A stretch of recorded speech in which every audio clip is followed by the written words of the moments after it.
খবর আসলো না খবর দেওয়ার কথা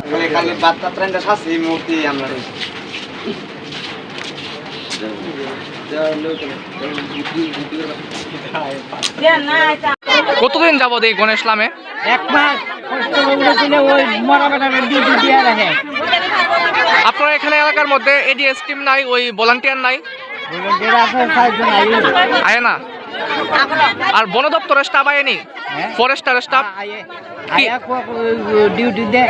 হ্যাঁ, এবার মানুষের দৌড়াইলে দৌড়াইলে ঘুম নাই রাত্রেবেলা এইদিকে এইদিকে 4টা বাজে আয়া সারা এই পদ্মটা বাংলে কি তাই আমরা না জঙ্গলে গণেশের যন্ত্রণা আজকে মাছ দেওয়ার মাছ পেয়ে এরকম বাড়ি ঘর ভাঙে এরপরে একটার মধ্যে একটু বেশি উৎপাত করতেছে। প্রতিদিনও আমার বাড়িতে খাইয়া ঘর ভাঙছে, কালকেও আমার বাড়িতে ঢুকছে। আমি আমার মারে লইয়া জঙ্গল বাইরে পূজা করছি আরো খাওয়া তো দুঃখ হয় আমার খেলা। স্যার এই যে মানে হাতির যে এই যে তাণ্ডবটা দীর্ঘদিন ধরে হইতেছে, তো আপনারা বন দপ্তর থেকে এখন পর্যন্ত মানে স্থায়ী সমাধান হিসেবে কি ব্যবস্থা গ্রহণ করবেন? স্থায়ী তো এমন কোনো কিছু সমাধান না, এটা তো আপনারা জানেন এডিএম একটা গ্রুপ আছে, এটা প্রতিনিয়তই তারা প্রতিনিয়ত ডিউটি করতেছে এবং মাইকে অ্যানাউন্স করা হইতেছে যে এখানে বনজন্তু আছে, আপনারা বনের জঙ্গলে হাতি আছে, আপনারা একটু সাবধানে থাকেন বা বাড়ি ঘরে থাকলে একটু সজাগ থাকেন রাত্রেবেলা। এই ধরনের তো টিম তো আসলে তার এই এলাকাটা তো কৃষি প্রধান এলাকা। হ্যাঁ, কৃষি প্রধান। তারা দিনের বেলা স্বাভাবিকভাবেই কৃষিকাজে ব্যস্ত থাকে, তো রাত্রেবেলা তো কায়িক পরিশ্রমের জন্য একটু ঘুমাইতে কিন্তু তারা তো এমন একটা অবস্থায় তারা তো রাত্রেবেলা ঘুমাইতেই পারে না, প্রত্যেকদিন রাত্রেবেলা পাহারা দিতে লাগে। এই ব্যাপারটা নিয়ে আমরা প্রশাসনের দিক দিয়ে আলোচনা করতে চেয়েছি। আগামী দিনে জ্ঞানের যারা নেতৃত্ব স্তরের লোক আছেন তাদের লগে আমি আজকে বিকালে বলবো বিয়ে কথাবার্তা বলবো।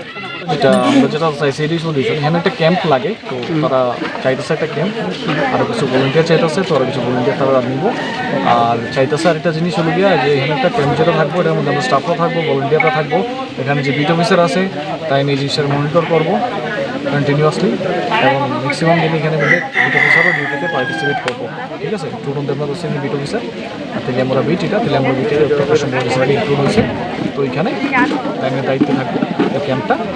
আর এই এলাকাতে যেহেতু হাতির পপুলেশনের রেটটা একটু বেশি আছে, তো আমি বিট অফিসারকে আমি পাশাপাশি বিট অফিসার থাকবো, শুধু ইনস্ট্রাকশন দেওয়ার রিমোটে থাকা লাগে। এডিএস টিমটা এখানে যাতে ভালো করে ডিউটি করে এই এলাকাতে।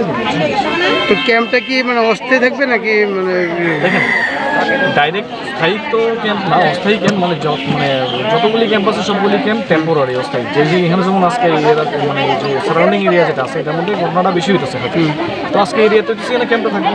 কালকে যদি একটু সামনে একটু সামনে যাইবো, পিছনে হলে একটু পিছনে যাইবো ক্যাম্পে, এরকম ক্যাম্প ট্রানজিট ক্যাম্প।